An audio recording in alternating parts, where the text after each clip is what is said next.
Estamos acá con Tiempo X para charlar un poquito más que una entrevista. Siempre decimos, está bueno eso de poder hablar, poder compartir algunos acontecimientos sociales que son importantes y que seguramente va a haber muchas personas que se van a ir contagiando con esto que está pasando, que ya comenzó desde hace un buen tiempo ahí en Campo Vara, que se viene trabajando para lo que es la puesta en valor de todo lo que es la capilla, todo ese sector, el salón. Bueno, ya hubo una misa muy importante para lo cual se tuvo que hacer una serie de obras, de trabajos, de refacciones, donde fue celebrada por el padre Ángel Elio Aguirre y hubo mucha gente, fue muy pero muy emotiva porque también se recordó un poco la historia, lo que se vivió ahí en épocas como hablábamos hace un ratito con todos ustedes acerca de, en aquel momento cuando estaba tan habitado, la parte rural,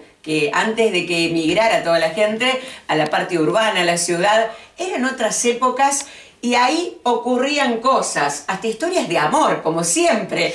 Y esa capilla también surge a raíz de una historia de amor que Elvio nos va a contar. ¿Cómo estás, Karina? ¿Cómo estás, Carolina? Bien. Elvio, buenas noches y gracias por recibirnos acá, poder charlar un poco. Bien, gracias por, digamos, animarnos un poco a compartir esta historia que si digamos que está expresada a través de un hecho arquitectónico como la capilla, que ya tiene 100 años, pero es una historia que empezó muchos años más, tiene una razón, digamos, de sentimientos, de amor, de familia, muy fuertes, que hizo que llegara a producirse este hecho. Yo creo que me he encontrado, que me he encontrado justamente con gente de la familia que lo desconoce, y ni hablemos de gente que no pertenece a la familia, claro, pero sí que ha estado en el lugar o que es vecino del lugar, pero no conoce realmente un poco cómo surge toda esta cuestión.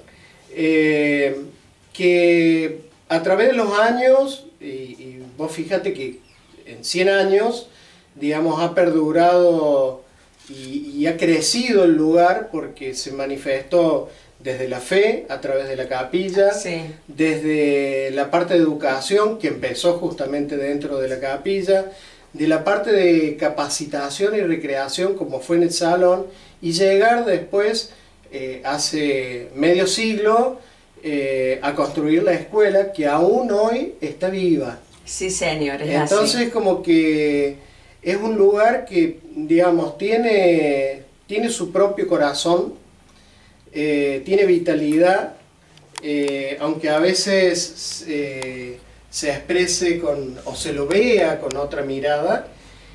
Son unos de los pocos lugares que quedan próximos a Hernando, que aún están así vivos, sí, que es posible rescatarlos. Y voy a remarcar algo que a lo mejor uno dice que tendrá que ver, porque estamos hablando de la parte de las obras, estamos hablando de los lugares, de los espacios, la escuela, la parte del salón, la parte de la capilla, pero pensamos en el camino, ¿no? El camino, que también es algo que está totalmente transitable, que podemos llegar, que a veces ha sido en otros momentos de la historia obstáculos llegar a las escuelas, por ejemplo. Bueno, gracias a Dios hoy en día tenemos el consorcio también que viene trabajando de forma integrada con lo que es el consorcio integrado a nivel provincial, y nos da esa posibilidad de decir, si ahí hay vida, no vamos a tener el problema de imposible llegar, ¿no? Que no es un dato menor Para nada. Yo recuerdo de cuando era chico que no podíamos llegar ni siquiera en Sulky. Mira. Cuando llovía. Ni en Sulky. En este momento yo creo que si vamos a ver, lo único que le falta es gas natural, porque tenemos energía eléctrica, hay agua, y la llegada del camino ni hablar. Son pocos los kilómetros a partir de la ruta, y justamente esos kilómetros están en perfectas condiciones. Claro, que ese podría ser un obstáculo en otras épocas, o decir, bueno, gente que viajaba de muy, aparte no es tan lejos, es acá cerquita. La vitalidad justamente que le da a esa parte acerca del movimiento, de la cantidad de gente que pasa a cada momento por ese camino. Es muy importante porque es un nexo de toda una región agrícola, y bueno, que también ha servido justamente en algún momento hasta como de vigía de lo que sucede en el lugar, porque hay gente conocida que pasa por ahí, ve que pasa algo y enseguida te llama por teléfono y te cuenta, está pasando tal cosa. Sí, es verdad. Acá aprovecho para hablar un poquito también con Carolina Torres, que es la directora de la Escuela Roque Sáenz Peña, y pienso en distintas cosas. Primero, en el valor de la educación, en el valor de la educación de la escuela rural, ¿no? Que sabemos el esfuerzo, el trabajo, el amor de las docentes, los profesores que tienen que trabajar también, obviamente, que se han enfrentado muchas cuestiones, a veces el acceso a los servicios que antes no estaban, si hoy los cuentan, obviamente que es todo una alegría, un adelantar, un progreso, obviamente, y por otro lado de decir cómo estamos ahí en la escuela y si se puede relacionar, si se quiere, el valor de lo religioso, que la fe, la fe que alimenta el espíritu, el alma, el corazón, más allá de que entendemos cómo se trabaja hoy en día en las escuelas, donde se trata de respetar que hay distintos credos y directamente ya no se habla más de religión, pero digo, para aquel que cree, tenemos ahí también la capilla, ¿no? Sí, bueno, yo ingreso a la escuela justo en el 2020, antes de comenzar la pandemia, así que bueno, conozco a mis alumnos. Yo creo que trabajamos 2 semanas, 3 semanas y comienza este tema nuevo para todos. Mucho no conocía cómo era la zona, claro. Había ido a recorrer para conocer y ver a dónde me iba, porque yo vengo de la ciudad, vengo de Córdoba. De Córdoba. Paso sí. a Hernando y luego paso a la zona rural, o sea, era todo un mundo nuevo. La zona estaba bastante despoblada porque, bueno, ahora tenemos una vivienda al lado de la escuela, la capilla que es movimiento, los autos que van y vienen con esto de, bueno, de los campos que están trabajando. Después el segundo paso, conocer la historia de la educación y conocer la historia de la escuela, que comenzó en la capilla, o sea, ya es como que me va movilizando el pensamiento, el escuchar de otras maestras que el director venía en sulky y se quedaba a dormir, o sea, cosas que yo tengo en mi auto y en 10 no sé si 10 minutos o 15 yo ya estoy en la escuela. Claro, sí. O sea, como el paso del tiempo, todo son historias que te van marcando. A pesar que no son mis raíces, pero yo creo que esto no me lo olvido más porque son experiencias nuevas. Y bueno, ahora tenemos 3 alumnos en la escuela está espectacular, tenemos visita de escuelas urbanas que nos van a visitar, cuenta con una enorme biblioteca, hasta tenemos internet, estamos luchando ahí por conseguir un Zeppelin para instalación de gas, como dice él, yo sé que yo no faltaría casi nada. Aprovechamos entonces también. Sí. Y bueno, y todo lo que necesitamos, o bueno, es tan lindo hablar con gente y pensar en la escuela rural, en la educación rural y que siga esto, todo el mundo nos da una mano. Así ¿Qué dicen los alumnos que tenés, de qué edades y de qué grados son?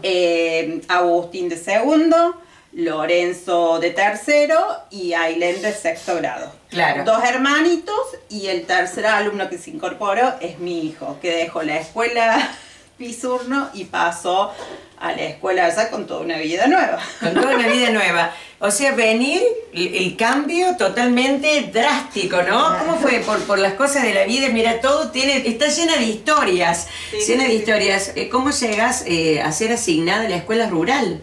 Bueno, porque justamente el cargo que estaba anteriormente era de Selvina Actis. Sí, que ahora está en la San Martín. En la escuela San Martín. Bueno, y ese queda vacante, entonces por el acto público yo salgo de la escuela San Martín y tomo el cargo allá en la escuela. La experiencia es divina. Totalmente distinta. Totalmente distinta, sí. En lo cuanto a la educación, es muy similar a una escuela de una ciudad, porque bueno, yo me capacito y trato de llevar toda la innovación y buscar y tenerlos los chicos ahí al pie de todo, para que sea por la educación de calidad. Tal cual. Yo pensaba que también esto está bueno de ir recuperando y de poniendo en valor, porque mira, ahí el hijo dice, bueno, vamos a dejar de la escuela de acá para estar ahí, por acompañar por la razón que sea, pero la cuestión es que está ahí. Y a veces ocurre eso que, ¿cuántas veces hemos hablado? Yo tengo el espacio de Tiempo X con Negra Rural en la radio y decimos, reflexionamos, ¿qué se podría hacer cuando muchas veces nos preguntamos volver a habitar el campo, que haya más gente en el campo? ¿Cuáles son las cosas que nos distancian? Y a veces tiene que ver con la transitabilidad, que es decir, 10 minutos yo voy y vengo, 10 minutos voy y vengo.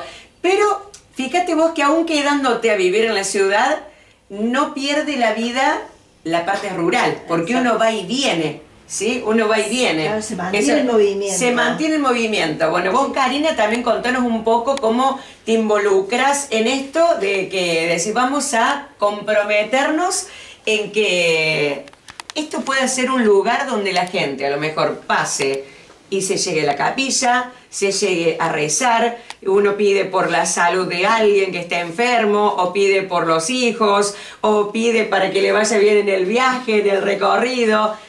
Mira, yo para contarte, yo, digamos, a ver, mis orígenes, de pronto también, yo me crié en el campo, yo salí del campo. Sí. Entonces ese fue también un primer puntapié. Si bien no de esta zona, pero bueno, yo ya vengo del campo. Me tuve que insertar, digamos, en un pueblo, ciudad, como la nuestra, como es Hernando. De pronto, bueno, uno como que va aprendiendo del movimiento y bueno, uno va haciendo una vida. Sí. A ver, yo fui incorporando esto de la historia porque también me fue intrigando cómo era, de dónde venía, cuáles eran mis orígenes, y lo más cercano que tenía de saber que existió un tatarabuelo que había hecho la capilla y que yo no la conocía todavía. Un tatarabuelo. Mi tatarabuelo fue quien hizo esa capilla. Claro. Entonces, bueno, como que siempre me intrigó, tampoco no tenía conocimiento mucho, o sea, de quiénes eran, o sea, los más cercanos y de parientes. Pero a ver, había quienes eran los otros descendientes, otras familias. Y bueno, como que fue surgiendo así de hablar con uno, hablando con otro. Siempre yo estuve ahí como que armando un árbol de los más cercanos. Y bueno, hasta que también lo más cercano que fue rápido fue el año pasado, con eso que me avisaron de la misa en la capilla, y bueno, y después tuve el gusto de conocer a él y a otra familia. Y bueno, es como que es algo que yo tenía algo en mente, pero como que no podía concretar, nunca pude llegar, y bueno... Se fue dando. Y entonces, bueno, me interesa, me gusta, y era algo que a lo mejor, no sé si me lo habían inculcado, sobre todo mi papá, que era también descendiente de Oma. Pero bueno, es como que a mí me llegó y era algo que me gustaba, y bueno... y surgió. Y van haciendo, se va desarrollando, y darle la oportunidad de que salga. Y revalorizar ese espacio, ese lugar, y bueno, y esto de llegar a restaurar la capilla, que no se nos venga abajo, y seguir, y por qué no por 100 años más, y bueno, en 100 años a lo mejor surgen otros descendientes. O crece, sí. Pasar el valor de generación a generación, básicamente eso. Ahora estamos hablando de que se ha hecho ya un trabajo importante.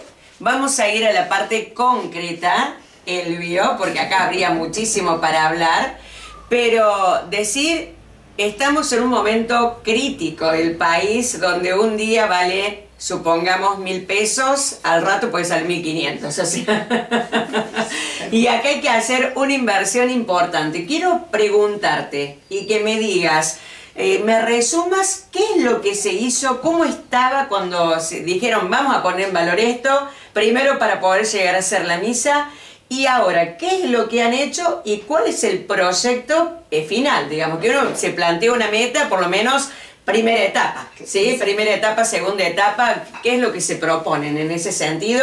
Y si hay algún presupuesto. Bien. Una idea, digamos. Yo te puedo contar incluso un poco más allá de por qué va surgiendo todo esto, porque decir ahora pretendo arreglar, pretendo recuperar, esto no viene así de un día para otro. Claro, hay un porqué. Hay un porqué. Yo creo que, bueno, el valor histórico que tiene el lugar para Hernando,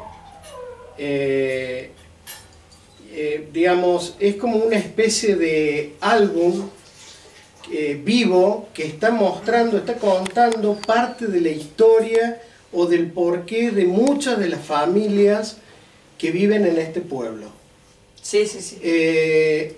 Digamos, lo que hay en este pueblo, lo que queda como manifestación histórica y de identidad, lo que queda, porque hubiera podido quedar algo más, lo que está quedando no lo debemos descuidar, ¿sí?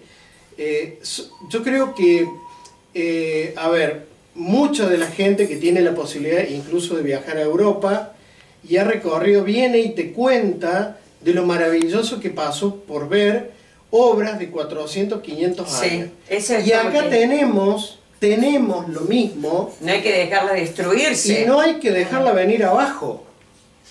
Considero que algo tenemos que hacer para salvar eso que nos está contando un poco nuestro pasado. Sí, señor. Y están en eso.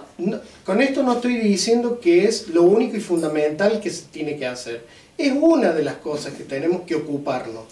Bueno, en este caso, qué sé yo, creo que me anoté. El autoconvocado. Claro. No me autoconvoqué. Otra de las cosas que fui viendo durante mi vida es gente de la familia y vecinos de la zona que se han ocupado siempre de la capilla. Lamentablemente ya no los tenemos más. Entonces, bueno, fueron desapareciendo las generaciones que le ponían alma y vida, le ponían corazón al lugar y lo cuidaban, lo protegían. Entonces, bueno, es recibir el legado un poco. Totalmente. Claro. Esa es la palabra, es recibir el legado de algo que gente que sintió, y bueno, si alguien se tiene que hacer cargo. Y si en algún momento era la convocatoria de un grupo de gente, como lo fue el año pasado. Sí, sí, sí. El año pasado hubo mucha gente que no fue al lugar porque no les llegó la información, pero o porque tal vez no se mostró tanto previamente, pero en pocos días se sumó un montón de gente. Bien, ahí viene un poco el camino. En el 2019... justamente previo a la pandemia, hubo alguien que me dijo, y me va a quedar para siempre, por favor hagan algo por la capilla, antes que se caiga. Me lo dijo en un contexto muy particular. Fue ahí que es como que me fue naciendo esa fuerza de decir, bueno, justamente algo hay que hacer. Que como decir, me lo dijeron a mí, algo tengo que hacer, porque Sí. Y una de las cuestiones que me planteaba era el hecho de que cuánta gente iba a buscar al momento de tener un problema y su salvación, iba a buscar una solución a Rosario, a Córdoba, a Tras la Sierra, buscar a través del camino de la fe una solución para su problema, y dice, y lo tienen acá, acá cerca. Bien, me tocó la puerta y me dijo, hay que hacer algo. Hubo alguien también que le compartí esto, fue la primera persona que le compartí, que estuvo siempre a mi lado, que es mi hermano, que bueno, que nos propusimos en hacer algo. Pasó todo el tiempo de la pandemia, en el cual se llevó a cabo la demarcación del terreno el limitado del terreno que pertenece a la capilla, la forestación, la limpieza. Tiempos de pandemia era lo único que podíamos hacer, ir al campo, hacer eso. Y el año pasado, ante la necesidad de la capilla, se planteó hacerle toda una especie de bases laterales de hormigón para que el agua que caía del techo no ablandara los cimientos, teniendo en cuenta que todo el terreno alrededor de la capilla era tierra suelta que había venido por inundaciones o por erosión. Se hicieron esos trabajos previos a los días de la misa de la capilla, convocó gente, hubo gente que donó directamente ese trabajo, se hizo. Hubo gente, vecinos del campo y algunos familiares que nos colaboraron en el sentido, fuimos a pintar la capilla, la dejamos en condiciones. Otro primo, René Vara, también nos colaboró muchísimo con eso. Bueno, llevamos a cabo esa parte, con el sueño de decir, bueno, continuar con los trabajos. Continuar con los trabajos significaba conseguir dinero. Claro, sí. Se fue dando que hay el aporte de las personas que uno menos por ahí espera, como familiares, conocidos ahora, porque se acercaron a esta causa, y la donación del techo, de los materiales del techo. Así que bueno, justamente estamos en esa instancia de la restauración. Otro vecino del campo nos donó tirantes de madera de pinotea de muchos años, para que pudiéramos recomponer la estructura del techo. Y en estos días, bueno, faltan unas tareas de albañilería y se terminaría de armar, completar el techo. Hay varias tareas para hacer que no están evaluadas específicamente en cuanto al costo, pero sí, por ejemplo, el tema de recuperar y restaurar. Eso es algo que no aclaré nunca. La idea es no hacer la capilla nueva, sino restaurar, incluso con los materiales, en lo posible, los materiales que tiene. Los que tiene, para que no pierda la esencia. Claro, no tiene que perder, exactamente. Bueno, y la idea justamente es restaurar el piso, que es de adoquines de madera, volverlos a limpiarlos uno por uno y volverlos a reubicar. Para eso hay que hacer una carpeta de hormigón, hay que pegarlo. Bueno, para eso van a hacer falta algunos fondos. Claro.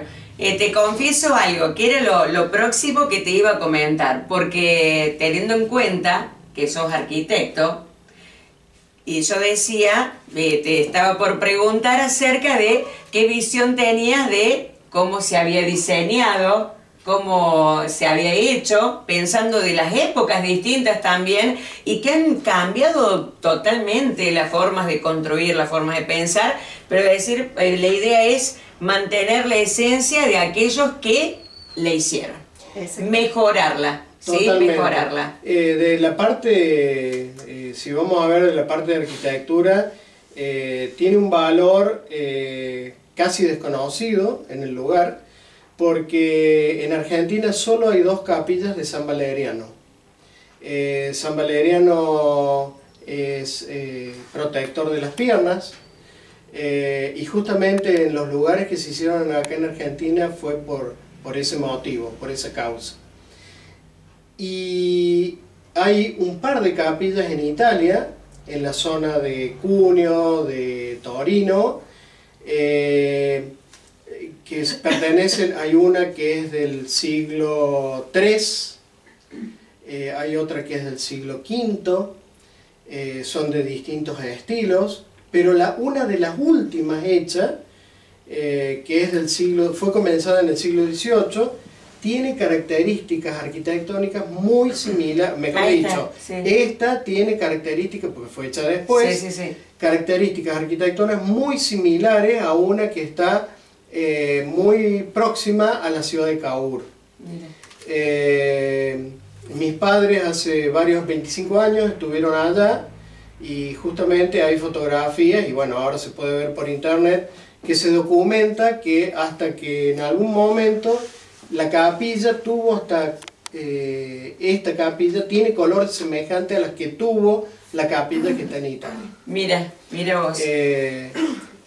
Bueno, y en cuanto a la materialización y construcción, se utilizó la técnica que muy común de aquellos años, la había hecho construir mi bisabuelo, tatarabuelo de Karina. Hay que tener en cuenta que el bisabuelo tuvo 14 hijos. Entonces, bueno, hay, digamos, muchas generaciones pasadas. Claro, sí, saca la cuenta. Y digamos, la hizo construir él, debe haber participado él, eso lo desconocemos, con una técnica de construcción muy sencilla que se utilizaba en aquellos años como para construir un gran espacio cubierto. Claro. Y los ladrillos los hicieron ahí en el campo. Cuando era chico yo recuerdo un lugar que me habían dicho que había una arboleda y en ese lugar estaba el campamento que habían ido a hacer los ladrillos para la capilla y para la casa del abuelo Vara. Claro. Y bueno, el resto son todos trabajos hechos, debe haber sido de empleados y cuando mucho habrán trabajado algunos de los hijos. Hay que tener en cuenta que el abuelo cuando hizo la capilla ya tenía hijos grandes y ya con hijos. Claro. Sí, sí, sí. Vamos a recordar por qué está la imagen de San Valeriano. ¿Por qué? ¿Por qué? Los papás del abuelo Santiago, abuelo digo yo, mi bisabuelo, los papás vivían en Italia con su hijo Santiago. Santiago tiene un accidente, lo hago breve, tiene un accidente en un lugar montañoso en el cual queda en una quebrada, atrapado y estaba lleno de nieve, se le congelan las piernas. Queda inválido por ese congelamiento y una señora le dijo a los papás que oraran mucho a San Valeriano, que era el protector de las piernas, que él se iba a salvar y le dio como medicina, digamos, el hecho de que lo cubrieran con guano caliente en las piernas para que volviera a activar la circulación de la sangre y bueno, él volvió a caminar. Pero resulta que él no vino con su papá a Argentina, vino él, pero ya adulto y con un hijo.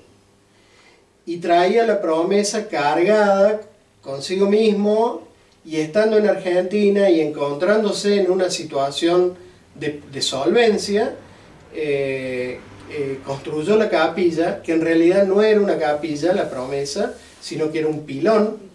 El pilón es muy común encontrarlo en Italia, que es como una especie de armario exterior con puerta, en donde hay un estandarte, sí. Y hay uno justamente de San Valeriano, que dice protector de las piernas, en Italia. Y bueno, él construyó una capilla e hizo traer la imagen de Italia. En la capilla también están las imágenes de San Santiago, que era él, de su santo, y de Santa Catalina, que era la de su segunda esposa, del momento que es justamente cuando construyó la capilla. Mira vos. Hay también toda una historia por qué realmente él logró esa fortuna del campo. Si bien él vino a Argentina, estaba empleado y en condiciones de pobreza total, cuando tuvo los primeros hijos, con su primera esposa que había venido de Italia, fallece muy joven la esposa y queda con 5 hijos. Él conoce otra mujer, que es con la cual se casa y tiene 9 hijos más, y construye la capilla, pero hay un motivo,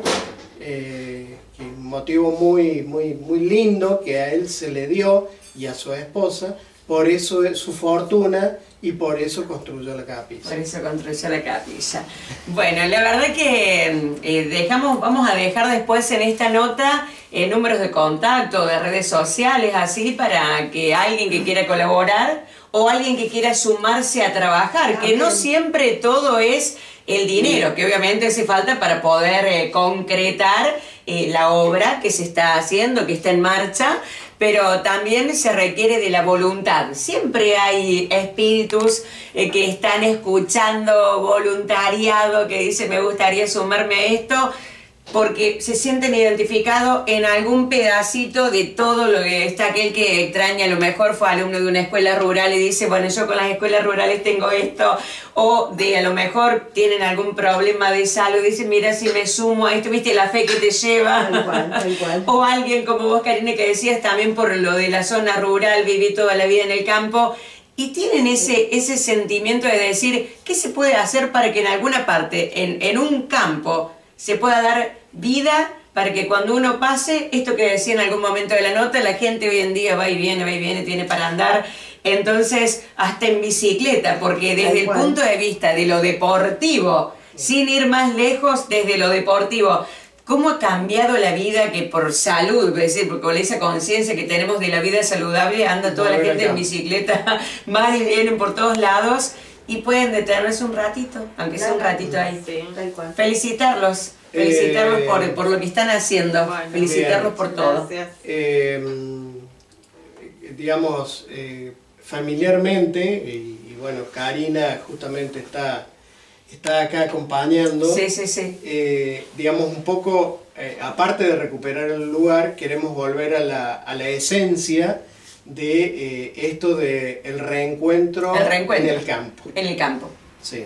¿Tienen idea de hacer una fiesta ahí? Es la idea.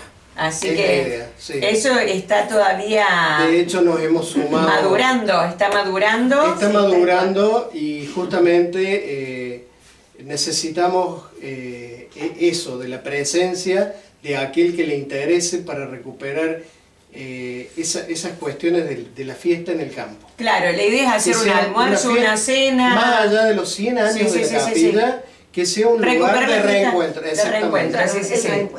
Había cualquier cantidad de fiestas ahí. Sí. Había cualquier cantidad de fiestas. Y aparte se come de rico. No, Dios mío, una barbaridad. Bueno, así que cuando estén esas fechas, vamos a ir informando también. Bien. Muchas gracias. Gracias a vos por darnos este espacio y bueno, también para hacernos conocer y bueno. Y el que no sepa, no conoce, y bueno... Pregunta. Claro, tal cual. Y los invitamos, están todos invitados, ¿sí o no, de la familia? Es así. Muchas gracias. Buena estrella.